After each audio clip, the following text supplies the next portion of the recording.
A strong India in cooperation with like-minded countries would act as a counterbalance to China।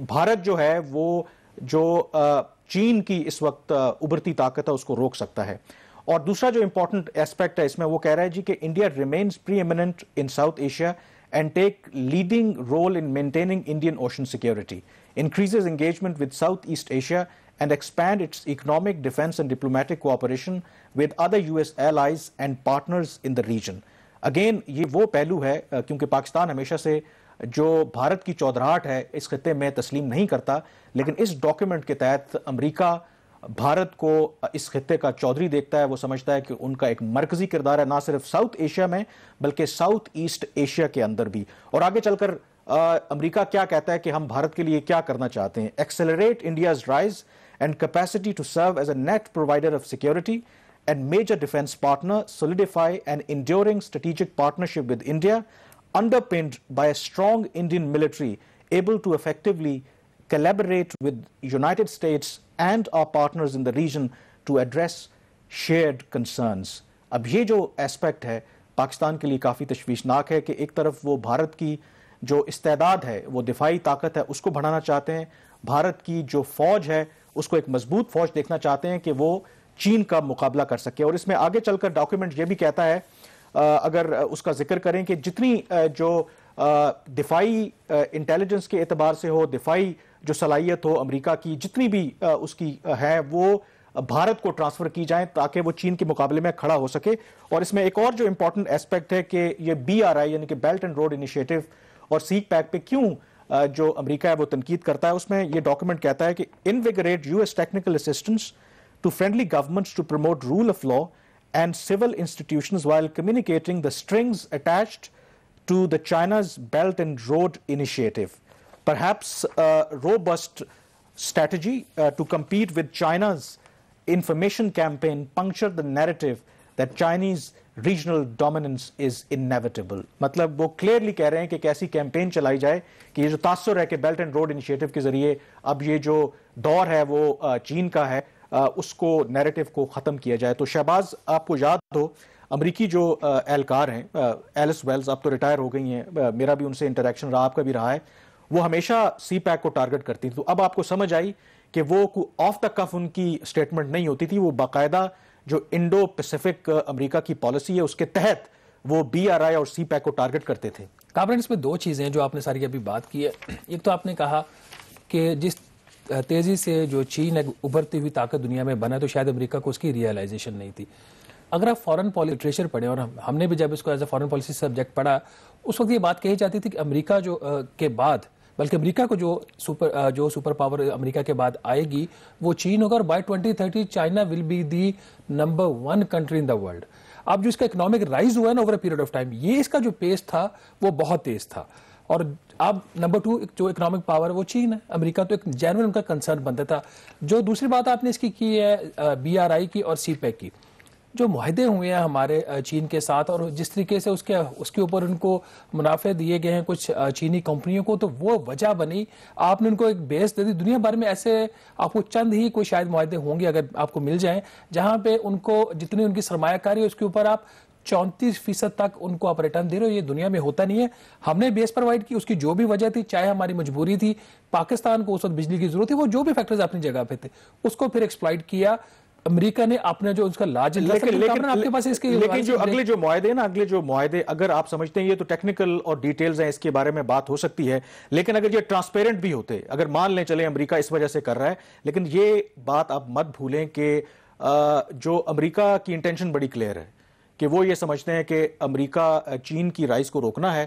تو وہ معاہدے بے شک آپ 34% آپ کو ریٹ آف ریٹرن رکھیں یا 10% رکھیں, انہوں نے ان کو روکنا ہے. یہ بڑا کلیئر ہے. اس ڈاکیومنٹ کی خبر بھی تو ہے نا, وہ ذرا بتائیے وہ بھی بتاتے ہیں, کیونکہ اس کے اندر ایک جو ایسپیکٹ ہے نا کہ پاکستان کے لیے یہ کیا بہت بڑا خطرہ کیوں ہے. پاکستان کے لیے ناظرین اس لیے یہ سلامتی کے لیے خطرہ ہے کیونکہ جب امریکہ اپنی جتنی جو ٹیکنالوجی ہے وہ ڈیفنس ہو, انٹیلیجنس ہو, جتنی جو ٹیکنالوجی اگر ٹرانسفر کرے گا بھارت کو, اور آپ کو پتا ہے کہ پاکستان اور بھارت کا ایک 3 جنگیں بھی ہم نے لڑی ہیں اور ہمیشہ پاکستان اور بھارت کوشش کرتے رہے کہ کنونشنل بیلنس رہے, اور امریکہ نے بھی کوشش کی ماضی کے اندر کہ وہ کوئی اس طرح کی حرکت نہ کرے کہ یہ ساؤتھ ایشیا میں جو بیلنس ہے وہ انڈیا کے حق میں یا پاکستان کے حق میں ٹلٹ ہو جائے. لیکن چین کی مخالفت کی وجہ سے اب وہ جو اپروچ ہے امریکہ کی وہ ختم ہو چکی ہے، اور یہ جو انڈو پیسیفک فریم ورک ہے یہ کلیئرلی اس کی طرف اشارہ کر رہا ہے۔ اب پاکستان کے اندر کیا کنسرن ہے؟ پاکستان کے اندر سب سے بڑا کنسرن یہ ہے کہ جو اتنی جو ڈیپن ہوں گی ٹائز انڈیا اور امریکہ کے درمیان، جو ٹیکنالوجی ان کو ملے گی تو پاکستان کے لیے مسائل بڑھ جائیں گے۔ جو ایک روایتی ہم بیلنس مینٹین کرتے ہیں وہ مینٹین کرنا ہمارے لیے بہت مشکل ہو جائے گا۔ اب اس تناظر کے اندر پاکستان کے جو پالیسی ساز ہیں، یہ ایکسکلوسیو ہم آپ سے انفارمیشن شیئر کر رہے ہیں، یہ ڈیبیٹ ہو رہی ہے، اس پر فیصلہ نہیں ہوا کہ کیا ہمیں ایسی صورتحال میں چین کے ساتھ ایک دفاعی معاہدہ کرنا چاہیے۔ ویسے تو ہماری بہت سے لیول پہ ان کے ساتھ کوآپریشن ہے۔ یہ دفاعی معاہدے کا مطلب یہ ہے، اس طرح کا معاہدہ کہ اگر پاکستان کے اوپر کوئی بھی حملہ کرتا ہے تو وہ چین کے اوپر حملہ تصور ہوگا، یعنی کہ چین ہماری مدد کے لیے آئے گا۔ اس کے اوپر اس وقت بات چیت ہو رہی ہے۔ چین کا اس حوالے سے کیا موقف ہے ابھی اس کے بارے میں نہیں پتا، لیکن پاکستان کے پالیسی میکرز یا کچھ لوگوں کا خیال ہے کہ اس طرح کا اگر ہم معاہدہ کرتے ہیں تو وہ ایک ڈیٹرنس بن سکتا ہے کہ بھارت مستقبل میں پاکستان کے خلاف کوئی اس طرح کی حرکت نہ کرے۔ اس پر مزید بات کریں گے اس بریک کے بعد۔ جی، پروگرام دی ریویو میں ایک دفعہ پھر آپ کو خوش آمدید کہتے ہیں۔ ہم ذکر کر رہے ہیں کہ حال ہی میں جو امریکہ نے انڈو پیسیفک فریم ورک جو ہے اس کو ڈی کلاسیفائی کیا، اور اس میں بہت تہلکہ خیز انکشافات ہیں کہ کس طریقے سے امریکہ جو ہے وہ چین کی استعداد اور طاقت بڑھا کر چین کے مقابلے میں کھڑا کرنا چاہتا ہے، اور ظاہر ہے کہ اس کی امپلیکیشنز پاکستان کے لیے بھی ہیں۔ اس پر مزید بات کرنے کے لیے ہمارے ساتھ موجود ہیں سینیٹر مشاہد حسین سید صاحب، اسکائپ پر یہ چیئرمین بھی ہیں سینٹ فارن ریلیشنز کمیٹی کے۔ تو مشاہد صاحب، یقیناً آپ نے یہ جو 10 پیج کا ڈاکیومنٹ ہے اس کو ڈیٹیل میں اسٹڈی بھی کیا ہے، اور یہ جو ٹرمپ انتظامیہ نے جاتے جاتے یہ کام کیا ہے کہ اتنا خفیہ جو ڈاکیومنٹ ہے اس کو ڈی کلاسیفائی کر دیا ہے، اور اس میں اب ایک اوپن میرے خیال میں سیکرٹ ہے کہ کس طریقے سے امریکہ جو ہے وہ چین کی رائز کو روکنا چاہتا ہے اور ہر ہتھ کنڈا استعمال کرنا چاہتا ہے۔ لیکن آپ حیران ہوئے کہ اتنے کم عرصے میں ہی اتنا اہم ڈاکیومنٹ جو ہے وہ امریکہ نے ڈی کلاسیفائی کر دیا؟ صاحب اور آپ کے ویورز کو میری طرف سے بڑا السلام علیکم۔ میں بالکل حیران نہیں ہوا جی۔ یہ جو تسلسل شروع ہوا تھا ٹرمپ سے پہلے بھی، اوباما سے شروع ہوا تھا 2011 سے، پیوٹ ٹو ایشیا سے، جس میں انہوں نے فیصلہ کیا کہ چین کا ہم نے مقابلہ کرنا ہے امریکہ نے، اور ایک نئی دشمن کی ان کو تلاش تھی، تو اس میں ایک مہر لگا دی ہے یہ جو کہتے ہیں strategic framework for Indo Pacific. اور یہ ڈاکیومنٹ آپ کو پتا ہے کہ 2017 میں تیار ہوا تھا، اور 12 جنوری کو ڈی کلاسیفائی انہوں نے کیا ہے، اور جان بوجھ کے ڈی کلاسیفائی کیا ہے تاکہ بائیڈن انتظامیہ کو بھی یرغمال کر دیں اسی اسٹریٹجی کی۔ اور اس میں دیکھیں کہ انڈو پیسیفک نام ہی غلط ہے۔ میں نے تو یہ سوال کیا تھا پچھلے سال، میں واشنگٹن گیا تھا کانگریس میں کہ India is not part of the Pacific ocean, India تو انڈین اوشن کا حصہ ہے، تو انڈو پیسیفک کیوں کہتے ہیں؟ تو پھر ایک سینیٹر نے مجھے پرائیویٹلی کہا کہ ہم نے جان کے ایشیا پیسیفک کا نام اب انڈو پیسیفک کیا ہے تاکہ ہندوستان کو بھی ہم اپنے ساتھ ملا سکیں چین کے خلاف۔ تو انڈو پیسیفک جو نیا نام دیا، تو اس لیے میں کبھی یہ اصطلاح بھی استعمال نہیں کرتا، یہ فیکچولی بھی غلط ہے، جیوگرافیکلی بھی غلط ہے۔ تو اس حوالے سے آپ نے دیکھا کہ یہ ایک ایکسپیکٹڈ تھا، کیونکہ چائنا کے حوالے سے جو امریکن ملٹری انڈسٹریل کمپلیکس ہے، انہوں نے فیصلہ کیا ہے کہ چین ایک ان کا دشمن ہے، اس دشمن کو آگے بڑھانے کے لیے انہوں نے اسلحہ بھی تیار کرنا ہے، نئے حلیف بھی پیدا کرنے ہیں، چاہے ہندوستان ہو یا آسٹریلیا ہو یا جاپان ہو۔ اور ویسے بھی امریکہ کا میں سمجھتا ہوں کہ پچھلے کئی سالوں سے زوال آ رہا ہے، اور وہ زوال واضح ہو گیا ہے امریکہ کے اندر جو ہوا ہے، ایک تھرڈ ورلڈ ملک کا حساب ہوا ہے۔ جو لوگ کہتے ہیں ٹرمپ نے کو کیا، تو مجھے لوگوں نے پوچھا کہ وہ کیا ہوا ہے وائس آف امریکہ نے کہ یہ امریکہ ٹرمپ کا کو۔ میں کہا پچھلے 70 سال سے تو آپ کو کرواتے رہے ہیں تھرڈ ورلڈ کنٹریز میں، تو now you are getting a taste of your own medicine, تو آپ تھوڑا سا برداشت بھی کریں کہ یہ آپ حال دوسروں کو کرتے رہے ہیں۔ سینیٹر صاحب، یہ کائنڈلی بتائیے گا، آپ نے فرمایا کہ جو بائیڈن کو ایڈمنسٹریشن جو آئے گی اس کو یہ انڈر پریشر کرے گا، تو عام طور پر تاثر تو یہی ہے کہ چین کے حوالے سے چاہے ریپبلکنز ہوں یا ڈیموکریٹس ہوں، ان کی پالیسی میں کوئی خاص فرق نہیں ہے، تو آپ سمجھتے ہیں کہ وہ جو ایک ڈی کپلنگ کا پروسیس شروع ہوا تھا امریکہ کا اور چین کا، وہ کنٹینیو بھی کرے گا، اس میں کوئی ایکسپیڈائٹ بھی ہوگا، تیزی آئے گی اس پروسیس میں؟ میں سمجھتا ہوں تھوڑا سا فرق ہے۔ دیکھیں نا، جو بائیڈن ہے وہ امریکن سسٹم کی پیداوار ہے، یہ جو تھا ٹرمپ جو روگ تھا، یہ اپنے میرے خیال میں پہلا امریکن پریزیڈنٹ تھا شاید جان ایف کینیڈی کے بعد جو امریکن اسٹیبلشمنٹ کی پوری نمائندگی کرتا تھا. اس کی اپنی پالیسیز بھی تھی اور اس کی تھوڑا سا ایک آئیڈیولوجیکل بینٹ بھی تھا، جیسے انہوں نے کیا ایران کے خلاف اور ایشوز پر بھی. تو اس میں ذرا زیادہ سوفسٹیکیٹڈ اور دھیمے انداز کی پالیسی ہوگی، کیونکہ ان کے امریکہ کے مفادات بھی منسلک ہیں چین کے ساتھ، خاص طور پہ تجارت کے حوالے سے، اقتصادی حوالے سے بھی. اور وہ اتنی بڑی کانفرنٹیشن آگے نہیں بڑھائیں گے، کیونکہ امریکہ اس وقت تقسیم شدہ امریکہ ہے اور کمزور امریکہ ہے، خاص طور پہ الیکشن کے بعد. تو بائیڈن چاہے گا کہ کچھ سٹیبلٹی آئے چائنا کے تعلقات کے ساتھ، ایران کے ساتھ وہ معمول کے تعلقات لانا چاہتا ہے. تو اس قسم کی تلخ زبانی جو پومپیو استعمال کرتا رہا کمیونسٹ پارٹی آف چائنا کے خلاف اور ایران کے خلاف، وہ چیزیں میرے خیال میں ٹرمپ بائیڈن ایڈمنسٹریشن میں نہیں ہوں گے. لیکن اسٹریٹجکلی جو امریکن ملٹری انڈسٹریل کمپلیکس ہے یا امریکن ملٹری اور سیکیورٹی اسٹیبلشمنٹ ہے، وہ چاہتی ضرور ہے کہ ایک چائنا کے حوالے سے ایک نئی کوalition بنائی جائے. کس حد تک وہ کامیاب ہوتے ہیں، میرا خیال ہے کہ وہ کووڈ کی وجہ سے انہوں نے دیو آلریڈی مس دا بس، چائنا آگے نکل گیا ہے. اور ابھی جو برٹش تھنک ٹینک نے 26 دسمبر کو کہا ہے کہ اگلے 7 سالوں میں چائنا ول اوورٹیک امریکہ، کیونکہ چائنا کا گروتھ ریٹ ہوگا 5.7% پر اینم، جبکہ امریکہ کا ہوگا 1.9% پر اینم.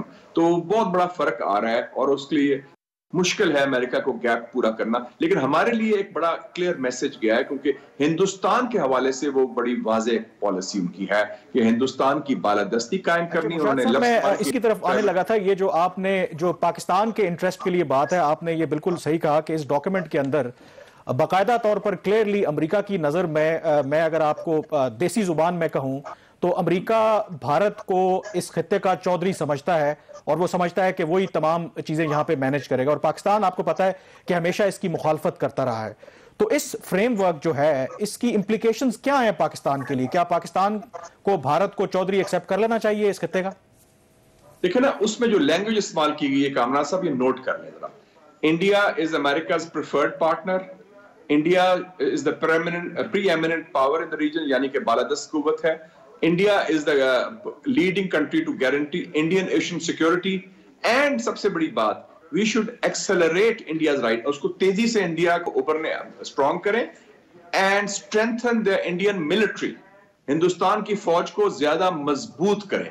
تو آپ کو پتا ہے یہ تو پاکستان کے کور انٹرسٹ کے خلاف ہے، اور انہوں نے کھل کے کہا ہے کہ اس کا مقصد ہے ٹو کاؤنٹر چائناز رائز. تو یہ جو اسٹریٹجک فریم ورک ہے انڈو پیسیفک کا، اور آپ کو پتا ہے کہ ایک ہفتہ الیکشن سے پہلے 26 اکتوبر کو ایسپر جو ڈیفنس سیکرٹری تھا اور پومپیو جو وزیر خارجہ ہیں، وہ دونوں گئے دلی اور انہوں نے بیکا ایگریمنٹ سائن کیا، بیسک ایکسچینج کوآپریشن ایگریمنٹ، جس کا تعلق انٹیلیجنس سے ہے، ڈرون سے ہے، سائبر وار سے ہے.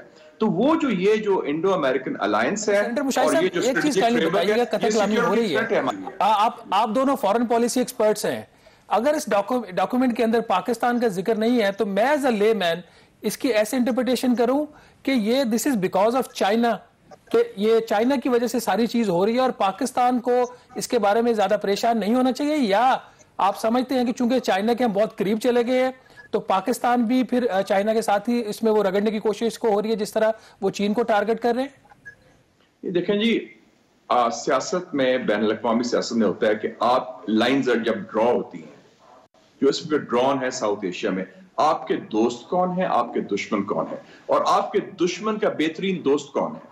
اب اس وقت اگر فوکس ان کا ہدف چائنا ہے، لیکن چائنا کا بہترین دوست پاکستان ہے، اور چائنا اور پاکستان کا سب سے بڑا دشمن اس وقت ہندوستان ہے اس خطے میں، اور اس کا بہترین دوست امریکہ ہے، تو ایک لائن تو ڈرا کر لی گئی ہے نا. اور اگر وہ پورا فیصلہ انہوں نے کیا ہے، ہمیں نہیں اس میں پرواہ کہ وہ ہمارا نام ہے یا نہیں ہے، اس کو آپ چھوڑیں. ویسے بھی آپ نے دیکھا کہ افغانستان کے اوپر ان کا سارا انحصار پاکستان کی فوج، پاکستان کی انٹیلیجنس، پاکستان کی ریاست پر ہے. ہمارے بغیر وہ طالبان سے تو بات ہی نہیں کر سکتے تھے، ہم نے وہ فیسیلیٹیٹ کیا، ہم نے امریکہ پر احسان کیا کہ باعزت طریقے سے ان کو افغانستان سے انخلاء کا موقع ملے. لیکن امریکہ کی جو اوور آل اسٹریٹجی ہے وہ ہندوستان سے منسلک ہے، اور انہوں نے ایک فیصلہ کر لیا کہ اسٹریٹجک پارٹنر ہمارا ہندوستان ہے اور اسی کو سامنے ساتھ لے کے چلنا ہے. گو کہ یہ policy tried tested and field ہے. ہندوستان میں وہ جان نہیں رہی, ہندوستان کی اکانومی کمزور ہو رہی ہے, ہندوستان مودی نے پنگے بڑے لیے ہیں, لیکن پھر بھی ان کا سوچ تو وہی ہے نا کہ وہ میپ میں دیکھتے ہیں کہ بڑا ملک ہے. تو اس حوالے سے مشاہد صاحب اپنی تھاٹس کو ذرا ہولڈ کریں, یہاں پہ ہم نے بریک لینی ہے اور بریک کے بعد اسی نقطے پروگرام کا دوبارہ آغاز کریں گے, اور ایک جو امپورٹنٹ کوسچن جو ریز کریں گے کہ ہم جو ٹرمپ انتظامیہ کے دور میں دعویٰ کرتے رہے کہ ہمارے تعلقات بڑے اچھے ہیں, لیکن دوسری طرف جس طریقے سے امریکہ اور بھارت کے تعلقات میں اضافہ ہو رہا ہے, جس طریقے سے ان میں بہتری آ رہی ہے, تو where do we stand? Break کے بعد اس پر بات کریں گے.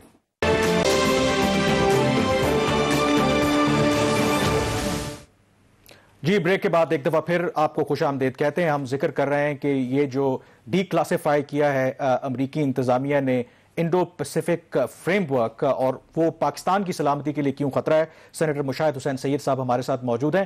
مشاہد صاحب, ہم جو کم از کم جو ٹرمپ انتظامیہ کا دور رہا یہ دعویٰ کرتے رہے, ہمارے وزیر اعظم بھی کہتے رہے کہ ہمارے تعلقات بہت بہتر ہوئے ہیں امریکہ کے ساتھ. تو یہ تعلقات میں بہتری ہے کہ ایک طرف تو ہم امریکہ کو افغانستان میں اتنی سپورٹ کر رہے ہیں, اور دوسری طرف امریکہ جس طریقے سے انڈیا کو پروموٹ کر رہا ہے as a big brother in this region, تو ہمیں کنسرن نہیں ہونا چاہیے کیونکہ اس کی امپلیکیشنز تو پاکستان کی سلامتی کے لیے ہیں اگر بھارت کی آپ کی دفاعی صلاحیت اس کی فوج کو مزید مضبوط کرتے ہیں. تو دیکھیں جی, سب سے بڑی بات ہے کامران صاحب اور رانا صاحب, میرا خیال ہے میں 3-4 سال امریکہ میں رہا بھی ہوں, واشنگٹن میں I was a student there, میں نے ماسٹرز بھی کیا ہے, I lived with an American family, میں نے امریکن کانگریس میں کام بھی کیا ایز اے کنگریشنل انٹرن. ہم امریکن سسٹم کو نہیں جانتے. ہمارے ہاں ہمارا پاکستانی اپروچ ہے to the American system. American system بڑا سمپل ہے, کچھ لو اور کچھ دو, اور وہ کہتے ہیں there is no free lunch. We are very bad bargainers when it comes to the Americans. ہم سب سے کہتے ہیں کہ ہمارا بیسیکلی ہمارے سسٹم کا, اور چاہے وہ خاکی ہو یا مفتی ہو, ان کا فرسٹ لو امریکہ ہے, اور وہ کہتے ہیں بس ہماری طرف آپ کی نظر کرم ہی ہو, آپ ہمیں تھپکی دے دیں, آپ ہمیں تعریف کر دیں. ٹرمپ نے کیا کیا, انہوں نے تھوڑا سا لب و لہجہ چینج کیا. وہی ٹرمپ تھا جو جنوری 1 2018 کو ٹویٹ کی پاکستان کے خلاف, جب نظریہ ضرورت میں اس کو ضرورت پڑی, اس نے عمران خان کو خط لکھا نومبر 2018 میں کہ آپ ہماری مدد کریں افغانستان میں, کیونکہ نظریہ ضرورت کے تحت ان کو پاکستان کی ضرورت پڑی. اور سڈنلی ان کا رویہ بھی تبدیل ہو گیا جب پرائم منسٹر گئے ادھر جولائی 2019 میں, اور بڑا وارملی کہا my friend and Imran and prime minister, اور this is a fantastic guy, this and that. یہ جو کہتے ہیں نا ہمارا یار ہے, کوئی کسی کا یار نہیں ہوتا, وہ آپ کی ضرورت ہوتی ہے, ریلیشن شپ ہوتی. ہمیں یہ سمجھ لینا چاہیے, اور اس میں کوئی راکٹ سائنس نہیں ہے. Pattern, fact speak louder than words. کیا حقیقت ہے, سارا پیٹرن چل رہا ہے. ان کا تعلق ہمارے ساتھ, ان کی ضرورت لنکڈ ہے ایک اسپیسیفک ایشو پر, افغانستان پر, اور دوسرا ایشو ان کو انٹرسٹ ہے کہ ایک مسلم طاقت ہے جو اس کے پاس نیوکلیئر بام ہے. اس کے علاوہ ان کا انٹرسٹ جو ہے وہ ہندوستان سے منسلک ہے لارجر جیو پولیٹکس میں. لیکن پاکستان کی اپنی ریلیونس ہے. ہمارے تو بہت زیادہ آپشنز ہیں, اور ہم ان آپشنز کو ایکسرسائز کریں. آؤٹ ریچ ٹو چائنا ہماری ہے, افغانستان میں امریکہ پھنسا ہوا ہے, رشیا ہے, ایران ہے, اور ہندوستان میں مودی نے اپنے آپ کو پھنسا لیا ہے کشمیر ایشو پر, پنگا لیا ہے بنگلہ دیش سے, پنگا لیا ہے نیپال سے, پنگا لیا ہے چائنا سے, انہیں مار کھائی ہے انہوں نے, اور چائنا پاکستان کی کوارڈینیشن اور بڑھ گئی ہے. تو ہمارے پاس تو اسٹریٹجک سپیس ملی ہے. ایک چیز اور جو اس ڈاکومنٹ کے اندر آپ کو ملتی ہے وہ بیلٹ اینڈ روڈ انیشیٹو کا ذکر آتا ہے. تو اس سے ایک بات تو کیا یہ ثابت نہیں ہو جاتی کہ جو ایلس ویلز سی پیک کے اوپر بات کر رہی تھی اس کے پیچھے ایک اسٹریٹجی تھی, نہ کہ پاکستان اور چین کے جو معاہدے تھے اس میں اگر کوئی خامیاں تھیں. اور دوسرا, اگر بی آر آئی کے اوپر فوکس ہوتا ہے اور یہ پیسیفک میں جو امریکہ ہے وہ زیادہ پینیٹریٹ کرتا ہے, تو پھر جو اسٹریٹ آف مالاکا ہے جہاں پہ چین کا بھی کنسرن ہے, وہاں پہ اگر پریشر آتا ہے تو پھر کیا آپ سمجھتے ہیں کہ سی پیک کے اوپر ایک دوبارہ فوکس آ جائے گا چین کا بھی اور پاکستان کا بھی, اور at the end of the day Pakistan کے لیے یہ چیز بہتر ہے کہ سی پیک دوبارہ پرو ایکٹیولی ریوائیو ہو جائے گا؟ دیکھیں جی, تکلیف ان کو سی پیک کی یہ ہے کہ سی پیک نے چائنا کو اور پاکستان کو ایک اسٹریٹجک آپشن دے دیا ہے.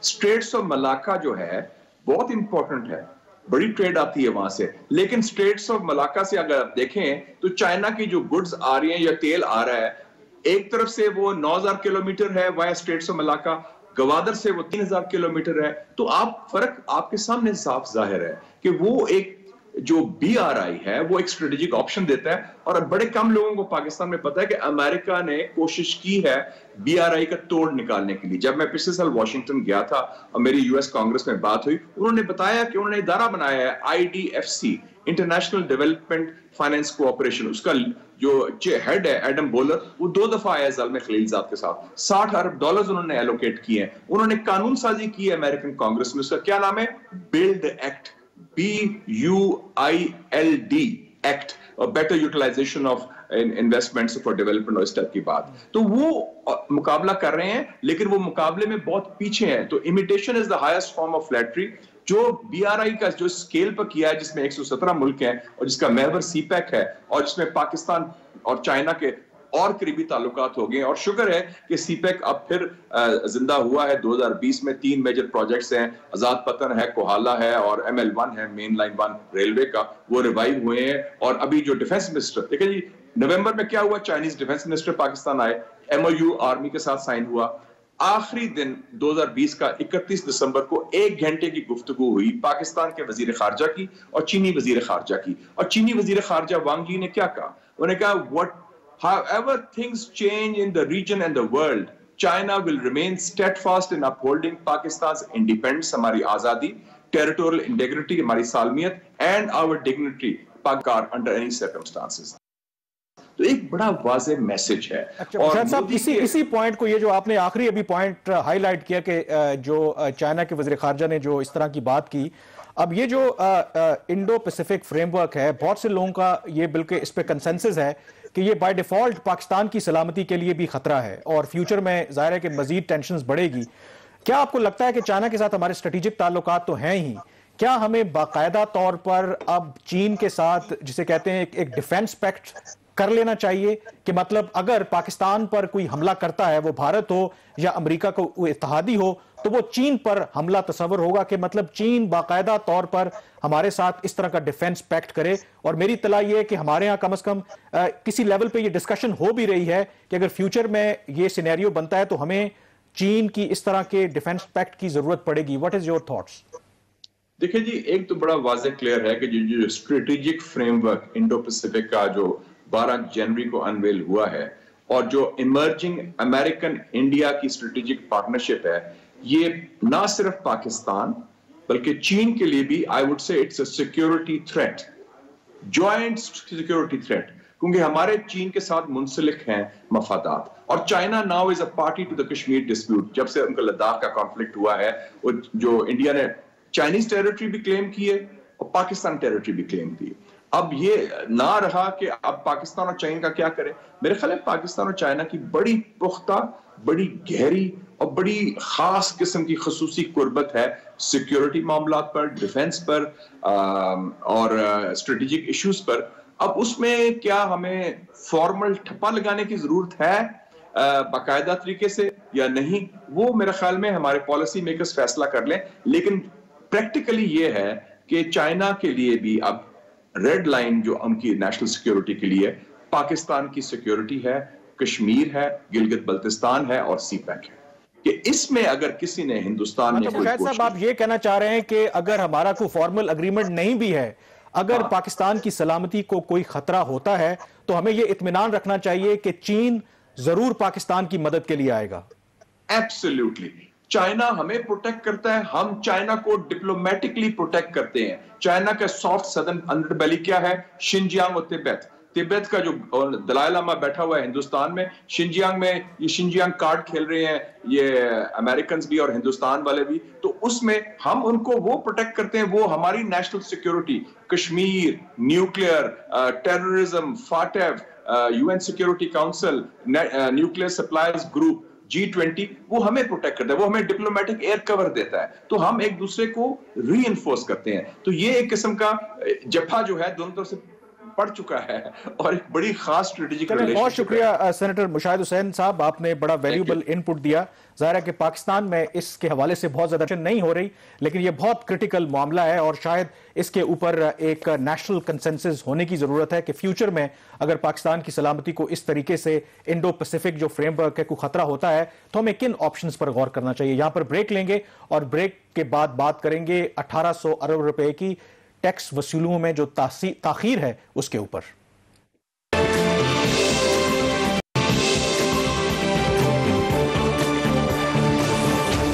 جی پروگرام دی ریویو میں ایک دفعہ پھر آپ کو خوش آمدید کہتے ہیں. ٹیکس کلیکشن ہمیشہ سے ظاہر ہے کہ پاکستان کے لیے چیلنج رہا اور اس گورنمنٹ کے لیے بھی چیلنج رہا ہے. اور اب جس خبر کا ہم ذکر کرنے جا رہے ہیں کہ ایک طرف ظاہر ہے کہ گورنمنٹ ٹیکس کلیکشن کو بڑھانا چاہتی ہے، لیکن دوسری طرف کوئی 1800 ارب روپے کے جو ٹیکس وصولی ہیں وہ اس لیے تاخیر کا شکار ہیں کیونکہ بہت سے لوگ لٹیگیشنز میں گئے ہیں اور ابھی تک ان پر مختلف جو عدالتیں ہیں، کمشنرز ہیں، وہ فیصلہ نہیں کر پائے. تو شہباز، یہ جو 1800 ارب روپے ہیں لگ بھگ، یہ تو پاکستان کا جو سالانہ 50% ٹیکس کلیکشن بنتی ہے. تو یہ کیوں معاملات حل نہیں ہو پا رہے؟ اگر ہم یہ اس میں سے میں کہتا ہوں کہ 1000 ارب بھی وصول کر لیں تو شاید آپ کو نہ تو وہ جو آپ اکثر بات کرتے ہیں منی بجٹ کی اور نئے ٹیکس لگانے کی وہ بھی ضرورت نہ پڑے، ہمارے بہت سے معاشی مسائل حل ہو جائیں. تو گورنمنٹ اس طرف توجہ کیوں نہیں دے رہی؟ سٹوری ہے کیا یہ؟ 1800 ارب روپیہ کی اگر آپ سر بتا دینا کہ اس کی ویلیو کیا، کتنی بڑی رقم ہے یہ. دیامر بادشاہ ڈیم بنا کے بھی آپ کے پاس 300-400 ارب روپیہ بچ جاتا ہے. وہ جو باقی 300-400 ارب ہے اسے آپ وہ محمد ڈیم بھی بنا سکتے. تو یہ اتنی بڑی رقم ہے، اتنی بڑی رقم. اب یہ ایک بہت بڑا سوالیہ نشان ہے کہ جہاں پہ حکومت ایک طرف بہت سارے اپنے جو اس نے پیمنٹس کرنی ہے، ادائیگیاں کرنی ہے، اس کے اوپر وہ ڈیفالٹ کر رہی ہے. آئی پی پیز کے جو پیمنٹس ہونی ہے اس کے اوپر حکومت ڈیفالٹ کر چکی ہے، اس لیے تو آپ کا سرکولر ڈیٹا وہ بڑھ گیا ہے. پی آئی اے کا جہاز پکڑا گیا، اس کے اوپر حکومت نے ادائیگی نہیں کرنی تھی، وہاں پہ ڈیفالٹ کر چکی ہے. ریکو ڈے کا کیس ہے، اس کے اوپر آپ ڈیفالٹ کر چکے ہیں، وہاں پہ آپ کے ایشوز ہیں. آپ نے ایون کہ ساورن گارنٹیز بھی وہاں پہ جو بینک کی جمع کروانی تھی نہیں کروائیں، اور ایونچولی آپ کے ایسٹس جو ہیں وہ وہاں پہ اٹیچ ہو گئے.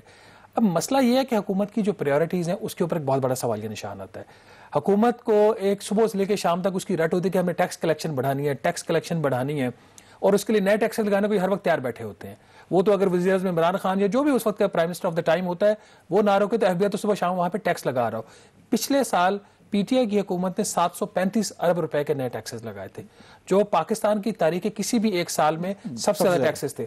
اب مسئلہ یہ ہے کہ ان کی جو ریکوریز ہیں اور یہ وہ اتنی زیادہ گریجولی بڑھتی جا رہی ہے. صرف پی ٹی آئی کے میں نے 2 سال کا موازنہ کیا، اکتوبر 2018 میں یہ جو فگر تھا وہ تقریباً 1276 ارب روپے تھا، جو کامرانہ بڑھ کر 1770 ارب روپیہ، تقریباً 1800 ارب روپیہ بن چکے ہیں. اور اس میں جو امپورٹنٹ چیز ہے نا، ایک تو حکومت بڑے آرام سے کہہ کے نکل جاتی ہے جی کہ کورٹس کے معاملات ہیں، ہم اس میں کیا کریں. یہ معاملات سارے کورٹس میں نہیں پھنسے ہوئے، یہ مختلف سٹیجز ہوتی ہیں جہاں بھی یہ لیٹیگیشن ہوتی ہے.